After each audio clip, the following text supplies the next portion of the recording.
right, guys. Well, let's rock and roll, man. Where are you guys from, first off? We are from St. Louis, actually, but we live in different spots. I live in Indianapolis now. Do you know a guy by the name of Tyler Bianco? No, I don't actually. I do not. He's in St. Louis. He was one of my students. He's been with me forever, man. So that's cool. All right. How long have you been investing, Josh? Yeah, I myself, I did my first flip about 2 years ago now. Actually, about 2 years ago is when I originally closed on it. David, what about you? Mine got started in 2016. Got my first deal though in 2017. So there's a little startup period there for me. Okay. And I know you guys are heavy on the DealMachine, but on the real estate side, and this podcast isn't live yet. I thought we were going to. I was excited that was in there. You like that? But what is the main focus for you guys? Like, if in the real estate world, is it more wholesaling, cash flow, rehab? Buy and hold for me. Okay. Yeah, and for me, what I'm doing with my marketing right now, I'm trying to primary buy and hold also in Indianapolis where David is, just for better cash flow there. And then if I come across something in Raleigh where I am at, or I have some brothers doing some stuff for me in St. Louis, I'll probably wholesale those or flip it if it makes more sense. Okay, gotcha. All right. So, big question. How many deals do you think you've done in the last 12 months or 2019? 8. Okay. Yeah, I myself too. So not like a crazy high volume for me because we're really focused on DealMachine. Okay. All right, here we go. 3, 2. Oh, I got to remember to tell them to subscribe, don't I? I always forget that. 3, 2, 1. Hey guys, welcome back to another Coffee with Closers. I don't have a fancy coffee cup today, but I still got my coffee, and that's what the show's about. I want you to, looky here. Josh came prepared. That is so awesome. I was not prepared today. It's my show, right? And you can't imagine how many coffee cups I have over here for the show. But guys, you're on this show because you're trying to figure out where you are in real estate, where you want to go. This is about real investors doing real deals in a real market and tools and systems that they're using in their business to make that happen. And I'm happy to have David and Josh on the line with us today and in this video, this vlog, podcast, wherever you're tuning in, because they've done something pretty amazing that's not only helped them, but it's helped hundreds and thousands of investors across this great country get better at their marketing. So I know everybody wants to know about that. So stay tuned because here we go. We're ready to rock and roll. Don't forget, subscribe to this channel. Click the little bell down there so that you get notified every time we drop a new video for you to watch and learn from. So my guests today are the co-founders, I guess I say it there's 2 of you, of the DealMachine. Yeah, you got it. How's it going, Zach? Hey, man, I'm good. I'm in the studio with you guys, so this is awesome. I get to dig into some more investors, and I like to ask lots of questions, man. So we're going to dig into a deal. We're also going to talk about the evolution of how you guys started and how you found a problem in the market and you fixed it, and you woke up one day and realized everybody wanted you to fix their problem too. 100%. 100%. Absolutely. So Josh, let's start with you, man. So I don't know, have you 2 guys always known each other? Well, we actually went to grade school together for a couple of years. Yeah. Wow. I believe it was about second or third grade, Boy Scouts. Way back, right? Way back. Yep. So did you guys kind of get the bug or the buzz to be in real estate at the same time? Or did one of you kind of get in and then bring the other one along? How did that story happen? So we've always been interested in business. And in 2016, I wanted to do real estate rentals instead of the stock market to have more control over my retirement. Mm-hmm. And so I started looking for my first deal. So 2016, first deal. Yeah. Were you kind of watching him, Josh, and then kind of jumped on, or did he kind of take you out for a beer one night and said, "Man, you got to see what I'm doing"? Yeah, so it was kind of casual conversations probably over the time leading up to that. We had talked about like stocks and stuff actually and investing a little bit before that too. So it was just, we've always been talking about these types of things and seeing David kind of take his first couple rentals down, talking about like the cash flow and how that was working out for him was always really interesting to me. And then as we'll get to, kind of as DealMachine entered the picture, more so as a core technology, that's kind of when I started diving in more further myself as an investor. Gotcha. So I'm going to come back to you then, David, because it sounds like you were kind of the front runner of the dynamic duo here. For sure. What was it? I mean, you read a book, you just said, I'm sick of my job. You had a rich uncle, you went to a seminar. Like, what was it that made you say you wanted to go into real estate? Yeah. So I actually was working for somebody that had 5 rentals. So I kind of saw how he managed those. And then I read Rich Dad, Poor Dad. And then I went to a real estate meetup and heard about driving for dollars. And that's what I started doing to find my first deal. Driving for dollars. You know, that's what I started doing way back in the day. Yeah. I mean, it's a great strategy.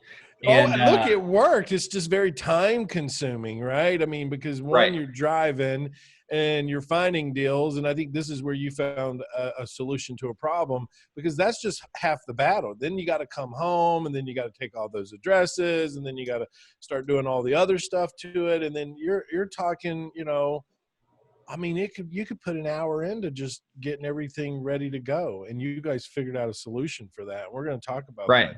Well, and it's somebody at your level spending $10,000 to $40,000 a month on marketing. So they typically don't drive for dollars. No, I don't. But I have people that are out there, and guess what they're using? Right. Yeah. So it's a system to actually have others drive for you too. And I wanted to mention that. Yes. And so that is exactly what I do. I have other people, they're my project managers. And so while they're out there driving around to Home Depot, whatever, I always say, look, drive a different way everywhere you're going. Mm-hmm. And anything you see, we say, like, write it down, write it on a Post-it note and bring it in. Well, lo and behold, a year ago, I think it was, one of my coaching students actually came to me and was like, you got to see this thing I'm using. I was like, what? What is that? So I put it on all their phones. I said, all right, use this thing. I know everybody's curious about that, but I want to dig in a little bit more. So, David, you're focused on rentals. You're just, hey, I want to go in, I want to buy more rentals. Are you focused on houses, single families, duplexes, fours, or anything that makes sense? Yeah, so I'm really focused on single family homes, rentals. Price range, I want it to rent above $1,200 a month or more. Okay. Because, and that's kind of my criteria. Yeah. It's how it started for me. So I'm still buying them at? Focused. If you're renting them for $1,200 a month, what's your average purchase price? Okay. So I'm in Indianapolis. Average ARV is probably 170 to 200. Okay. Those rent for, I always do the 1% rule. So those would rent for $1,700 or $2,000 a month. I've got a couple you do the 1% rule. Oh yeah. Yeah, we don't do that. What do you guys do? I won't buy anything less than 1.5. Okay, good. All in. So if, for example, in your case, if it's, a $1,200 rent, then I have to be all in at, what is that? 800 or 80,000. Right. Yeah. 1.5% is even better. I'm going to up my standards now that you've told me. Well, but I buy a lot in C neighborhoods too, though. When I get into the B neighborhoods, I still try to shoot for like a 1.2 or higher. Understood. So definitely beat. Yeah. I'm in Alabama though, we're kind of a lot like price ranges are similar. And, but I do see a lot of people doing the 1%. It's just, I think if you're buying off the MLS, those are a lot of them out there, but you can get better deals out there, right? I mean, definitely, especially if you're driving for dollars. Yes, and using the DealMachine. That's right. Exactly. Rapid fire. So let's talk about that. So you're out there building a portfolio. You're taking them down. You're having fun doing what you do, helping other investors. And so, Josh, you're more focused on holds, wholesaling, and flipping. That's kind of my model too. I do all three. So I like what you said earlier, and I'm going to touch on that. And I think everybody should listen to this. Is you said, hey, look, I'm buying holds, but if they're in this market, we wholesale if they don't make sense to flip them. And I think that's a very important thing. You kind of threw that out there, but I caught it because I think that is important, because I want you to explain why you said that, and I want to talk on that a little bit with you. Yeah. So in terms of wholesaling versus flipping, it also depends on the market. Like, so I'm physically in Raleigh myself, and if I can be involved in the flipping process where I can keep an eye on it, and I know the numbers and markets a little bit better myself, and I know how fast it's going to sell in the area, especially with the ability to really get that high tier price point after the flip. I think those are kind of the criteria that I'm looking for, as well as the time investment and risk associated with the flip too.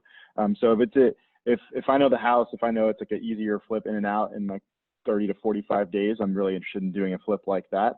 If it's going to be like a 6+ month flip where it's like getting everything and doing everything, for me, just not my wheelhouse, where I would have someone else come in and flip it and wholesale that in a situation like that. Yeah, I think you're spot on, man. I think you're spot on. And I think everybody should hear what Josh just said there, because I live by the same rule of thumb. Like we buy flips that we know make sense financially, as in a return. There's no reason to buy a flip that you're going to make 20 grand, but it's going to take you 6 months to do it when you could flip the contract in 2 weeks for 15 grand, right? It's like, it's cost of capital. Like, how long is the money going to be out there? When do I get it back? I think you're spot on, man. I mean, I love flipping because I just think, I don't know, I just love it. Well, one, I don't go do it myself, but I like putting the money in them. Yeah, I like the money, the economics of it, not doing the work. Right. Because I'm more, I like to tell people, they say, well, are you an investor? I'm like, yeah, kind of an investor, but I invest more based on money's types of returns. Like, I'm not an investor that just likes to tout. I don't even have investor on my business cards, I mean, it's just not something I say. When I'm a portfolio manager, because that's what I do. I manage a portfolio. And when I look at flips, I'm looking at it as, look, if I'm going to take $100,000 of my capital and I'm going to put it into the market, make $20,000 on a rehab, I don't want to do that one time. I want to do that 3 times. So that's a 60% rate of return on my money, right?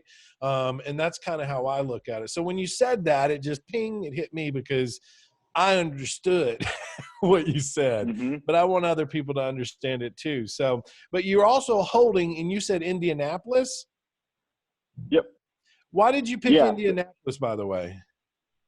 For me, there's a logical reason. One's more of just the situation I'm in. Because you're there, David, right? The unique situation is just that David's there. And that's where a lot of our DealMachine team is. So I will travel there occasionally. So it makes a lot of sense for me to build it out there. You can go see them. David can go look at them. Yeah, in a crunch, I know David would help me out if I really. You're like, yeah. But at least you're like, David, can you go collect some rents? That's right. We haven't crossed that line yet, so maybe he wouldn't help, but we'll see. Yeah, so that was the biggest thing. I really would be doing it in Raleigh if I could afford it, but the number, I mean, we're talking 1.5%. Good luck. Unless you go all the way out to like the C- places that are 30 miles outside of Raleigh, you're looking at like 0.5 here at best. And so literally I just can't afford stuff out here and doesn't make sense for the cost of the money. So that's really why I'm doing it there. I would explore it in St. Louis if I had someone more so on the ground there, just because that's where we're from. I know the market probably best of all 3 of those. And it is also a really good cash flow market in general. And I'm in about 4 or 5 conversations there right now to potentially wholesale or maybe do buy and holds there. But right now, Indy is kind of the priority on that front. Gotcha. Hey, Josh, can I get you to turn your computer or camera? There he is. That sun was jacking up our view. Had some sunlight. Yeah, I had some sunlight coming in. You look much better in that view, man. Fair enough. So that's cool, man. You guys have been doing it. I think, David, you said you got in about 3 or 4 years ago. Josh, you got in about 2 years ago. And you guys are steadily plugging away, working multiple markets. You got a direct strategy. So that's good, because that's one thing people always ask me. If they hit me from a show, they'll be like, where do I start? Where do I start? David, let's hit that with you. Why did you start with holding? You just didn't, none of the other stuff excited you? Well, just starting with the end in mind. So I was working a traditional job, and I was putting money into stocks, and I noticed that it's like you don't really have control over the market there. Yeah. And I wanted to have more control over what my returns were. And so obviously you can make money doing all kinds of exit strategies, but to satisfy that goal, rental properties made the most sense to me. And that's what I started with and just decided to focus on. Sorry about that. Things. No, I think that's great. I mean, that's discipline. A lot of people bounce around like crazy. I mean, you came in disciplined. What, if you don't mind me asking, from one portfolio manager to another portfolio, what's your rate of return on your portfolio? Oh, you mean the cash on cash? Yep. Great question. So portfolio overall, I don't have that math done for you, but I'll tell you what. Average. What do you think your average is on it? I mean, the houses I bought with my own primary loan, I mean, it's like 40% cash on cash return. Yeah, because you're leveraging the lender. Right. Yeah, I try to tell people that all the time. They're like, yeah, but it's less cash flow. It's not about the cash flow. It's about the rate of return on the money you're putting in. It's huge. Yeah, it's huge. Yeah. No, that's great. Mine runs at about 38%. So I'm right there with you. So that's awesome. Josh. The deal I was just going to add, my number on the rental that I have in Indy right now is about a 65% cash on cash return. Yeah, that's awesome, man. You got a good one on that one, didn't you? I have a student that was in here yesterday, and they're doing student housing, and all their student housings are running at a 45% cash on cash return. Like, it's hard to get people to act. Like, if I go out in the general public and say, oh, I'm making 38% of my money, people don't believe me. They're like, what? No, what's wrong with that? Was that a Ponzi scheme? Like, right. And I'm like, no, it's real estate. If you buy right and you leverage right, it's real estate. It kind of goes against the whole Dave Ramsey theory, but hey, look, we're not all rolling in a 12,000 square foot house and making millions of dollars. You know what I mean? Like, I get his theory, but not for when you're building. Well, guys, let's dig in real quick. Yeah. What's that, bud? Yeah, I just agree with you. I'm very big on, like, and I know David is as well, leveraging very smart, intelligent debt. Yes. Especially with the interest rates the way they are now. Like, I mean, if you can borrow money at 3.5%, 4%, and you're making more than that, like, it's just, you should be doing it all day if it helps you acquire deals faster. Yeah, and if the end goal is to have it paid off, like my students, we're leveraging all their student housing at a 15-year amortized instead of a 20 or 25. So it's like, okay, in 15 years, you'll have them all paid off, and you're still making 45%, right? Mm-hmm. So it's just a different way of thinking. You got to slow it down and show people a lot of times. So let me ask you this. So you guys are both in the business. You're both doing deals. Obviously, you're out there making it happen. Kudos to you. How old are you guys, by the way? I am 30. Are you really? We're both 30, yeah. Really? Yeah, we're about Sorry, Josh. Apart, yeah. I just didn't think David was 30. How old do you think I was? I thought you were maybe 25. That would have been a better story. I was like, man. Anyway, sorry, I'm turning red here. So let's talk about this. So you're out there doing deals. We're going to talk about your three main marketing streams for lead gen. We know one, obviously, is your DealMachine, and we'll dig a little bit more into that in a minute. And I know people are going to be curious about that.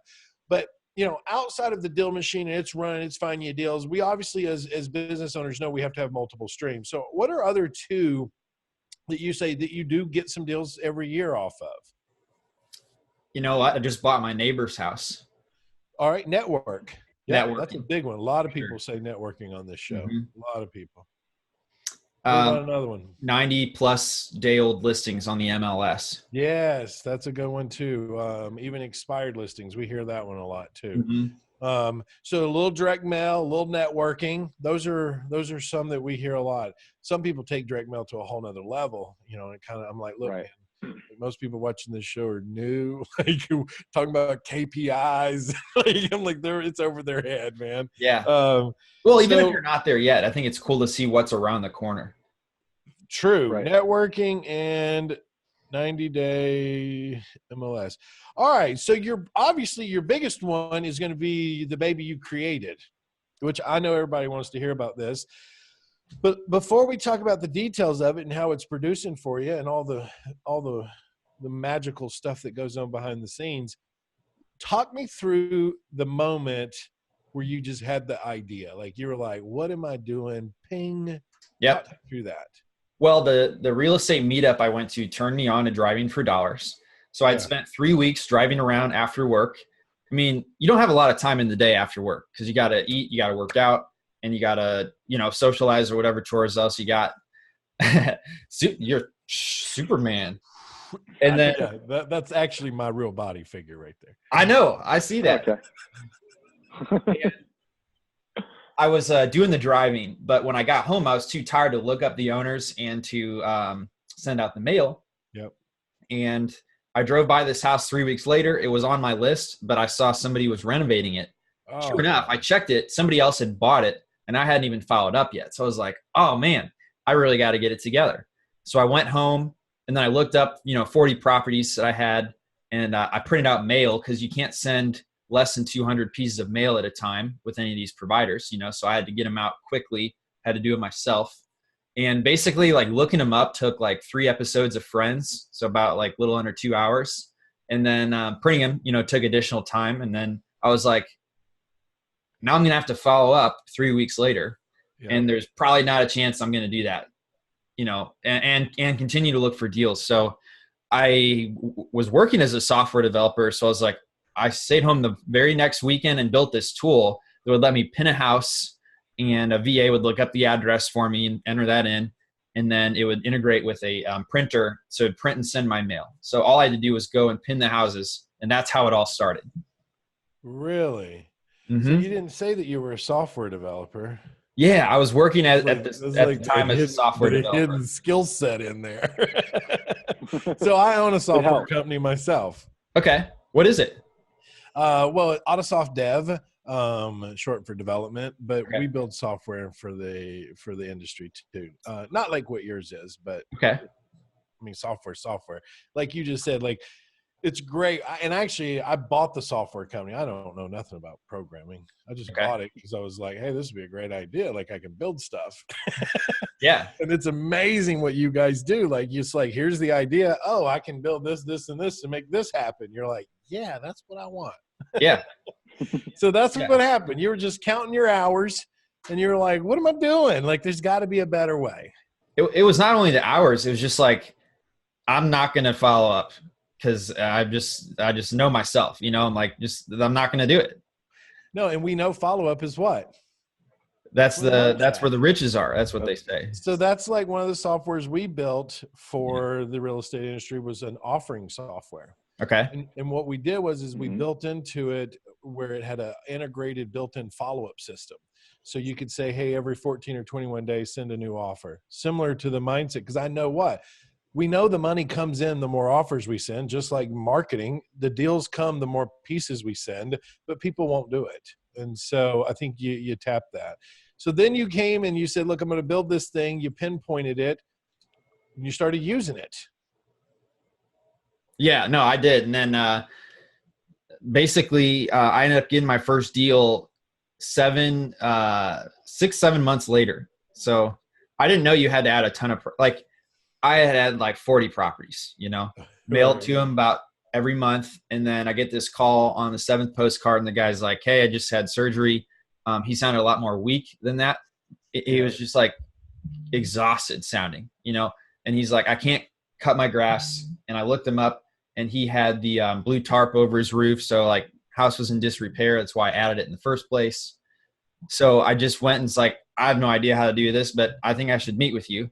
And then we met and I was like, I'll give you an offer in a day. And then I ran the numbers, offered him $4,000 and I couldn't believe it when he accepted it. Really? That's how it went. Yeah, it was the easiest. That's a great first story. Right. When somebody's really motivated. For $4,000. Yeah. When somebody's really motivated, you don't actually have to do any selling.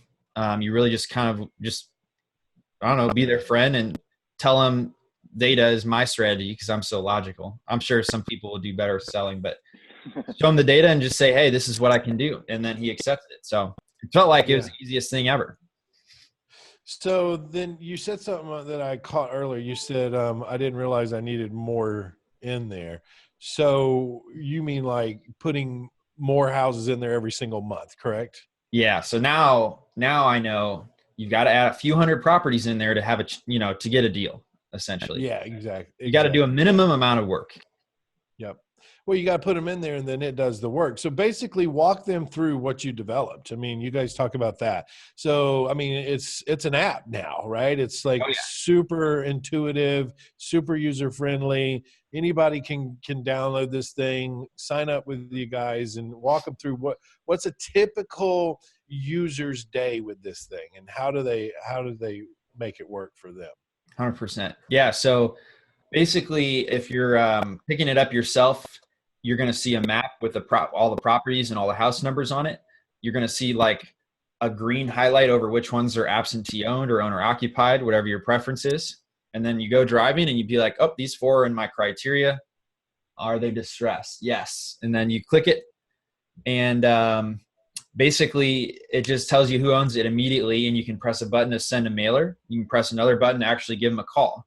And then you right in front of the house. Right. Yeah. So you just handle it right there and move on. And then you're also tracking your routes. So if your team members drive by that street, they know you were already there. So you don't have to worry about them doubling back. So you can add multiple users into the platform. Very key feature for our enterprise members, like yourself, that wants to have others drive because your time is too valuable. Right.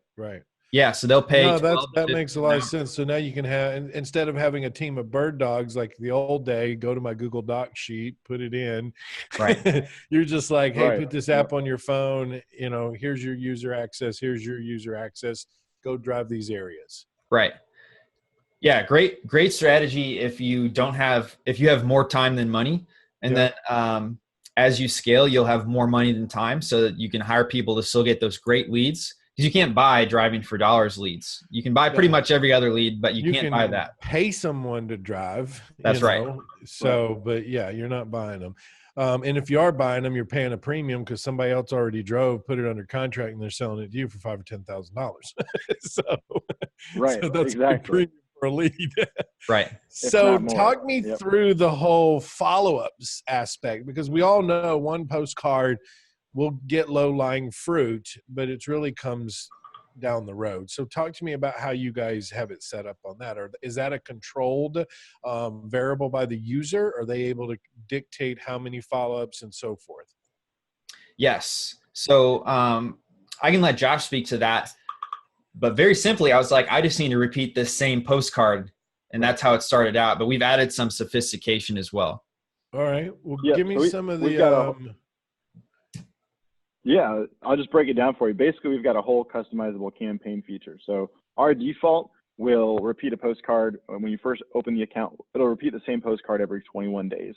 With our campaign system, you can actually customize exactly what you send out and when you send it out with what customizable intervals that you want to send it out for. So for example, a lot of the enterprise users I'm working with, I build out campaigns for them for the absentee owners, corporate owned, and the owner occupied properties separately, to have a little bit of different messaging for those different unique types of seller situations. We lead off usually with a ballpoint pen letter. So it's literally like if you took out a white piece of paper, wrote a note on it and put it in an envelope and sent it, it looks like a human did everything. So we lead with that piece. About 15 to 20 days, we will do a follow-up postcard from there. And then every 30 days from there on out, we'll do a postcard. And so we build and customize that entire process. Some of the postcards will change messaging throughout. And so all you do is you get the lead, you see owner occupied, it's assigned to the owner occupied campaign, you hit send, you don't touch it again until they call you. Okay, so I want to get my head around this. So you have the ability to take a picture of a house, send a single postcard, or load that property to a campaign that's been preset. And in that campaign, you can say, hey, I want to send a postcard, a letter, a postcard, and you can dictate how many days between each deliverable goes out or how many go out. So it's all controlled variances. All controlled variables by the user. And the coolest part is, like, this is something that people will occasionally do if they've got like this big list of 1,000 properties at a time. And like, okay, well, I'll start this 1,000 property list on this campaign, and I'll have to remember to go redo each step. This is done on you build the campaign once, but each individual property runs on its own timeline based off when you started it. So if I went out driving today and had one property, I could start that one property today. It's not going to cost me anything different, and I can do the same system routinely for that one property to follow. Yeah, so it's not like it drops into a queue. It starts the queue when you load it. Same day. Gotcha. Yep. Cool, man. Well, no, that's ingenious, really. why it took so many years for someone to figure that out. It's kind of like when you see the little umbrella and you're like, why didn't I think of that? Right. Like, that guy's a millionaire now. He made that umbrella. Golly. So, no, that's great. So let me just ask you about some of your customers, okay? Because, I mean, you guys got some raving fans out there. I mean, you really do. Like, people I run into that are using it, it's like they're all about, like, the DealMachine, man. Have you seen the DealMachine, right? So, I mean, obviously that's because you probably simplified a lot of people's lives, right? And but why do you think that so many people are really word of mouth marketing your idea, your solution? What do you think is the driving force behind that?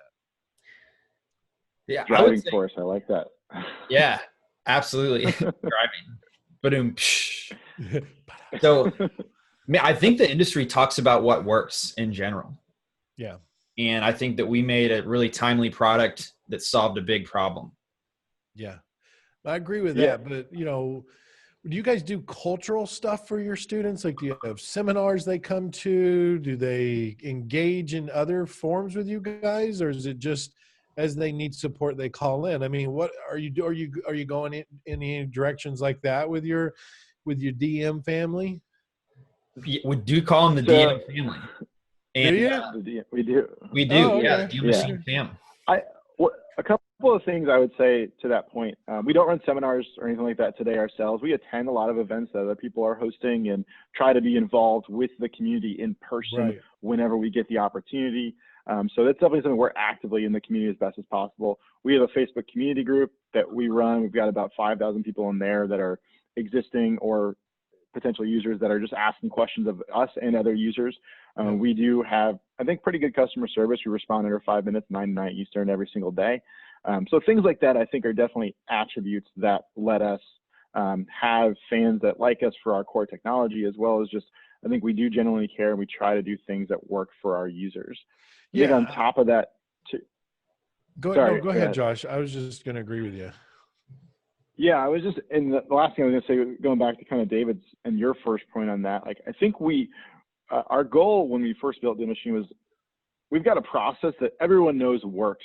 To your point, as you said right at the beginning of this podcast, it's also just very difficult and time consuming to do routinely and habitually, and then do the follow-up and do everything that goes on top of getting your ROI out of the effort. And so for us, I think the biggest thing is we just took a process that everyone knows and believes in because they've probably done it if they're a successful investor at this point, and we've just made it so much more quick and fast to do that. And so I think that's probably the biggest thing is just we've taken a process that was old, built a timely product that leveraged new technologies to speed it up dramatically. No, it goes back to the old rule of thumb, right? It's look, knowledge isn't power. It's the speed in which you implement is power, right? And you know, I think that's why 10 years ago, I had so much success with my offering software. You know, there was nothing like it on the market. Really, back then, there wasn't a lot of software technology. It was timely, and it was speed of implementation. It simplified their lives. They loaded a property, set up an offer, built the follow-ups, and it was done, right? You guys have done the same thing on the DealMachine, which is why I love the concept and why I can't believe I didn't think of it. It's just like, I think that it's just really hard to do everything really, really well. Yeah. And this just happens to be the really specific thing that we picked and focused on. I would love to collaborate with you guys a little bit to see if there is maybe some way to simplify their lives by integrating both platforms, driving for dollars, send a postcard, or automate an offer. I mean, I think that. We should definitely talk about that. I'm just saying. We need a demo. You should show us. I will absolutely show you guys. I'm just saying, though, that could be a big one. 100%. So, guys, let me ask you this, though. Where do you see your users at in the market right now? Are you seeing are they extremely active? Are you seeing any of them pulling back? I mean, because you guys being a service provider into an investor world, you would kind of be able to see it just like we do. I mean, we see nothing slowing down right now. What are you guys seeing? No, once they get driving for dollars, they don't stop. Yeah, everybody's doing it. Yeah, that's awesome. Especially when they see the deal that they get. I think the biggest reason why anybody would pull back that I see is they've been at it for 3 months and they've only added 30 properties, you know? Yeah, I know. I'm with you on that. We see the same thing on our technology too. It's like, no, you can't just load 10 houses and think you're going to get 10 deals. Like, come on, man. Right. Yeah. You've got a good point. Good point. Well, you guys tell me what do you see your real estate business over the next 12 months? Oh yeah. I'm trying to up my house count to 20. Okay. That's great, man. I like that. Yeah. That's a good goal. For me, I'm a little slower on the buy and hold front entity. Yeah. I have a goal of adding at least 2 more properties this year. Okay. To that, so nothing too crazy, but just doing that there. And then haven't really set solid goals on like wholesales or flips this year. I would guesstimate 3 to 5 probably between what I'm doing here. Again, as you can tell, most of us we're really focused on DealMachine, and it takes up most of our, I would say 9 to 5, but it's probably more like 8 to 8 for us on the average. But so we're really focused on the users and the technology primarily right now, but also trying to do our own investing right now with your explosive growth too. I mean, you know, you went right through the glass ceiling. Yeah, it was shocking. Yeah, it was. Yeah, and we've got I think a pretty exciting future roadmap of stuff. Just we don't feel like we're done with the product by any means. Oh, that's good. That's my next question here. You segued perfectly then, Josh. What's the goal for the DealMachine family, you know, the company over the next 12 to 24 months? Mm-hmm. Yeah, I'm looking at like 17 major things that are specific to driving that are on the roadmap right now. 17, not 1, not 2. David's like, let me drop the ball. 17 of them. Well, each one of those is quite detailed. So, I mean, if you really break it out, there's a lot. But I'll give you a teaser. Okay, I was about to say, can we not hear any of them, or is these like behind the curtain stuff? No. So the one that we just launched today actually is a new map that will actually let you filter the properties nationwide to show you just the ones that are like absentee owner, that have a high equity, that weren't sold in the last 10 years. So like that's launched, and you can configure that filtering. Those properties will like pop up and highlight while you're driving by them. Oh, wow. Yeah. So go ahead, Josh. Basically making that time. You're in the field right now. You're scanning the neighborhood. Like, okay, what's distressed, what's not. Now we're narrowing your focus. Okay, we know what's distressed, and you can still add highly distressed that aren't highlighted. But now we're saying, okay, focus on these 5 houses on this street of 50, because they're the ones that fit some of these other core criteria. And so we're speeding people's process to finding better deals faster while driving. So getting their ROI better is a really big part of how we're trying to make the driving process more efficient. I think the overall goal here, talking to you guys, what I'm hearing is you're offering a better, faster, simpler way to deals. And is that like goal. You're driving, like when you guys brainstorm, is it, how do we make it better? How do we make it faster? And how do we make it easier? Yeah. And we're just continuing to go deep on that driving portion as well. So there's another thing that it's coming out very soon is it's going to be a bulk uploader. So that way, if you're marketing to properties somewhere else through another means, you don't want to add those to your driving for dollars list. You don't want to pay somebody to add that property you're already marketing to. So now you can upload your list that you're marketing to somewhere else. And while you're driving, you can see all those properties. That way your drivers won't add them again. Oh, that's slick, man. So because I was thinking about that. Like, what about the people you're already direct mailing, and then you got people out there? So you're able to say, hey, look, I'm already mailing this list, and then the machine has an API or some recognition to be able to say, hey, look, these addresses we're already mailing to. Right.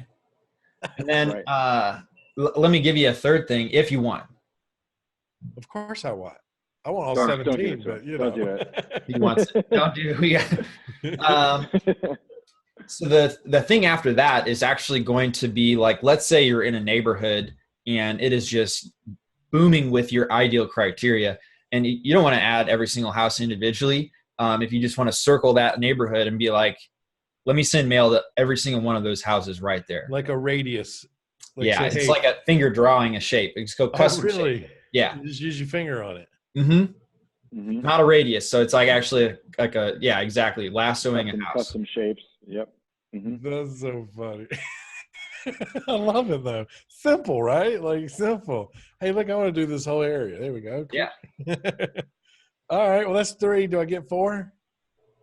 You got to do something for 4. Well, hold on. I'll ask the magic ball. All right. All right. Do we get the 4th one? What does it say? Cannot predict right now. That means I got to ask it again. Outlook not so good. Oh, darn. We went to the magic 8 ball. Yeah. So the biggest thing that we see the enterprise members do is recruit drivers. So they've got a landing page that they can have people learn about working for them and sign up.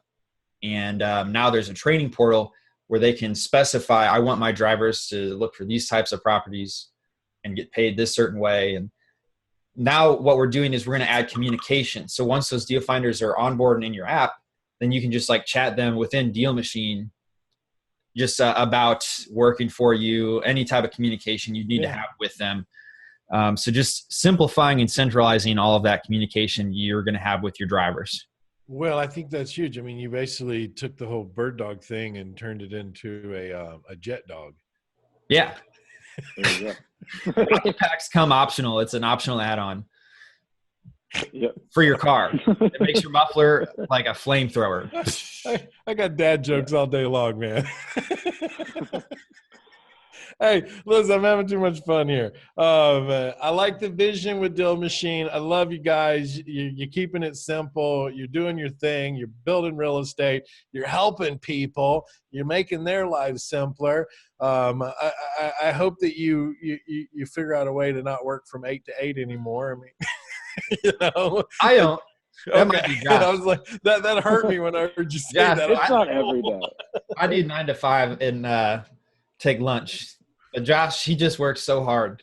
He's just in it. Well, you know what the old saying goes, when you love what you do, it's not work, right? So 100%. It definitely helps. Yeah.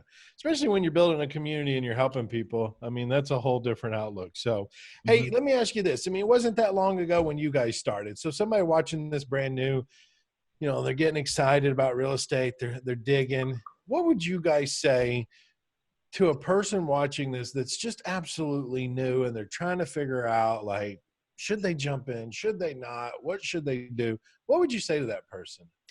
Yeah, I would say pick 1 or 2 things, not everything. Right. Talk to an investor, figure out like what the numbers need to be, and don't quit too early. The biggest problem is most people quit too early. And if you're trying absolutely everything, you're definitely going to quit too early because you're spreading all your time and resources out. You're not doing enough of anything. You got to really commit to 1 or 2 things and do those for a set period of time. Yeah, I like that. Great advice. Josh? Yeah, I think that I would reiterate choosing one or 2 things. Obviously, like DealMachine would be a great tool if you decide on like, hey, I want to drive to find these. And those are especially going to be really economic deals that you're going to get cheaper. It depends on your wholesale buy and hold or what your strategy there is too. That I would probably say a little bit of different stuff. But I would say go back to what David said earlier too. Like have the end in mind. Like what do you want to accomplish? Is it specifically buy and hold? Like is it one of the other criterias? And focus on the goals that get you towards those results. And also like talk to investors who are doing that successfully already, because the more we know, or the more you're around people that are already doing what you want to do, the faster you're going to learn. You're going to figure out what it is you need to do to be successful and replicate the success that they've already had. So I would say those are the main things. Choose something, get around people that are going to help you understand what you have to do to get to where they are now. Awesome. Great advice, guys. You guys act like you've been doing this a while. 2 years. I mean, it's pretty awesome how much you can accomplish in a short amount of time. Very true. Yep. Hey, so look, all you guys that are watching this or listening to this, if you're listening, you got to come over to our YouTube. That's really where we want you guys at. Subscribe over there, hit the bell. I'm going to put a link in the description here for you guys that want to go check out the DealMachine. I think my link has some cool stuff. I mean, I'll have to get the link from you guys. I'll put it on there. Go click that link. Go through, get involved, do what everybody else is doing. Don't get left behind. Make your life, as we said earlier, better, get faster results, and simplify it. I love that. So click the link in the description, guys. One thing I do always end these shows on is my hot fire questions. Oh, okay. You guys ready for this? Let's do it. Oh, yeah. All right. I'm hot. I'll say it, and then both of you tell me, all right? Best place to go on vacation? Hawaii. I've never been there. Seems like a good place to go.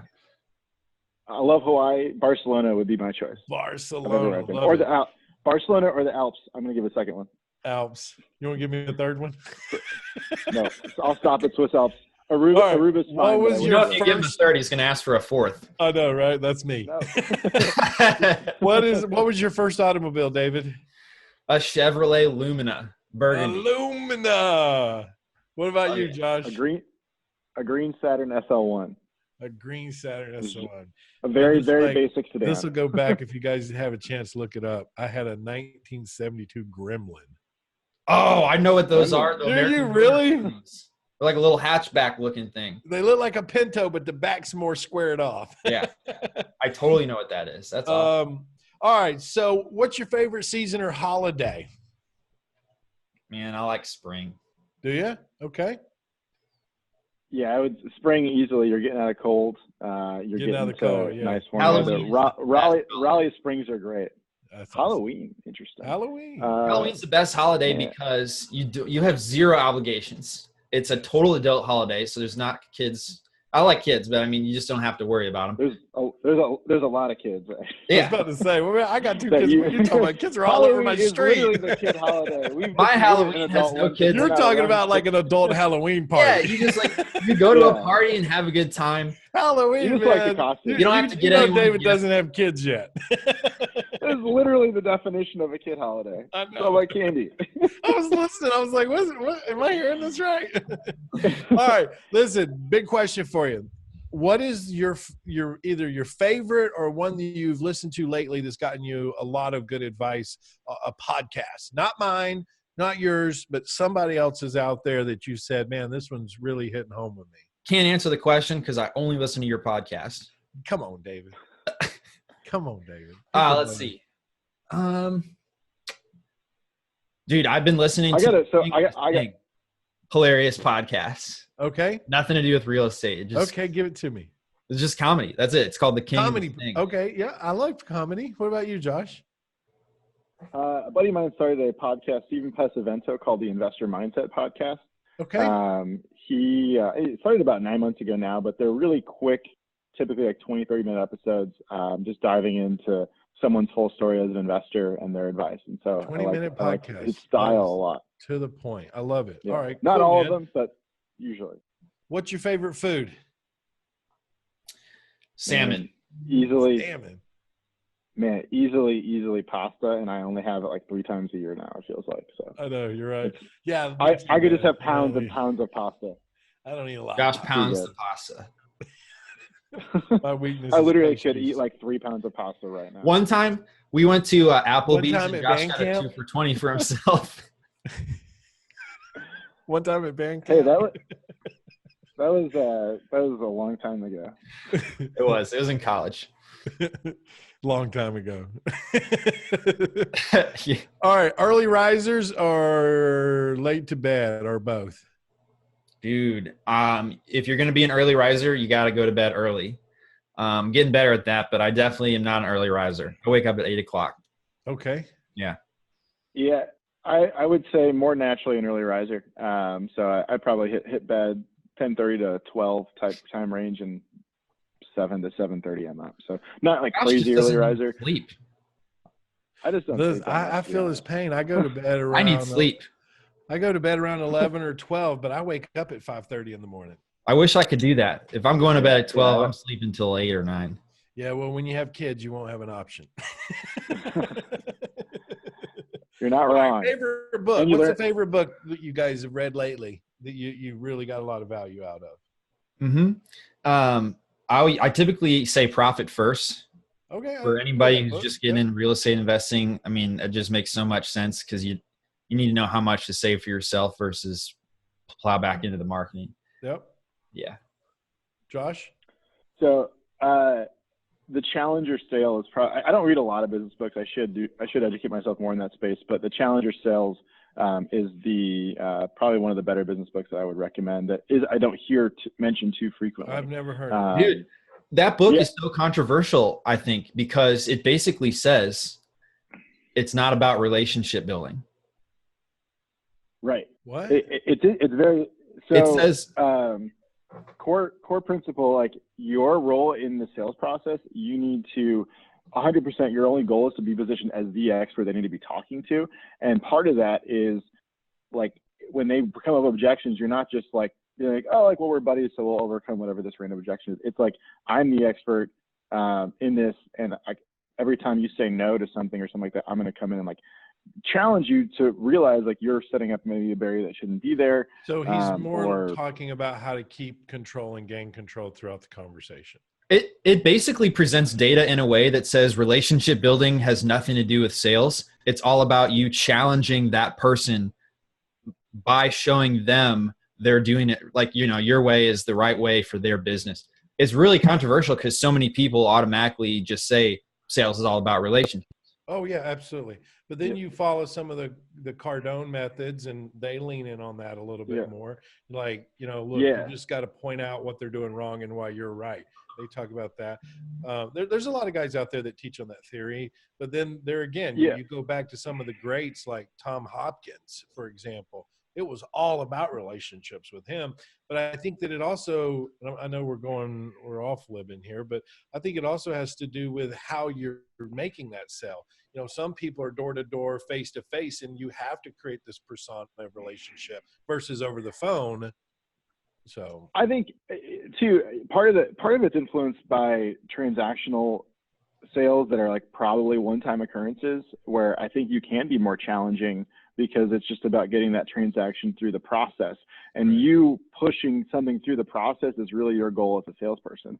And if you've got something that's going to be repeat business, like then obviously a relationship has a more relevant thing because it's something that you're going to be engaging over and over again.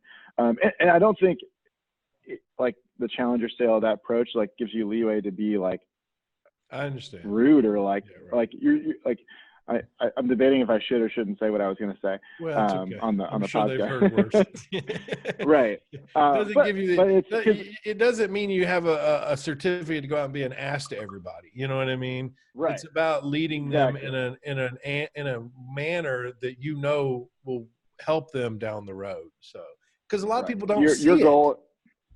Right. Your goal is to make the path clear and obvious and make it easy to continue moving down the path to the transaction. I'm with you.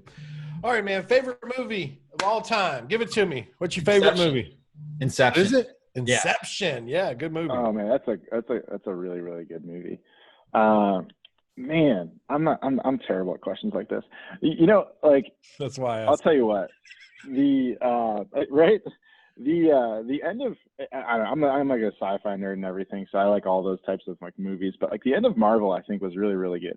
Avengers Endgame. I just like I bring it up only because like I find it impressive. It was literally like a decade, 20 movie long process of building this very, very big overarching story across like dozens of key characters, and I thought they ended it really well. Good. Yes, I've watched all those. I got a son, and he is all about some Hulk smash. So, hey, man, I appreciate you guys. I hope you had a good time on here today. We like to keep it real and keep it light. But the big point about this was really learning your guys' success, how you got to where you are and what you're doing out there and the types of deals you're doing. But ultimately, your success is coming from a tool that's making it better, faster, and simpler for your business and other people's business. So if you're watching this and you've got anything to do with real estate and lead gen, you need to click the link in the description and you need to go check this thing out. It's called the DealMachine. You need to do that. Okay. All right, guys. Absolutely. I appreciate you, man, for being here. David, I'll see. Are you going to be at the next family reunion? Are you going to be there, Josh? When is it? I didn't know there was one. Is it scheduled? It's every year. Officially? It's every year at the end of the year. Yeah. So next fall. Yeah, we'll probably be there again, I would imagine. Yeah. Got you. All right. Well, cool, man. Hey, thanks for taking time to answer all my crazy questions. Appreciate you for being on the Zack Attack Coffee with Closers show. Yeah. Hey, guys, remember to subscribe, click the bell, click the link, see what these guys are up to, and stay tuned because we got more Coffee with Closers shows coming at you. Zack Attack out.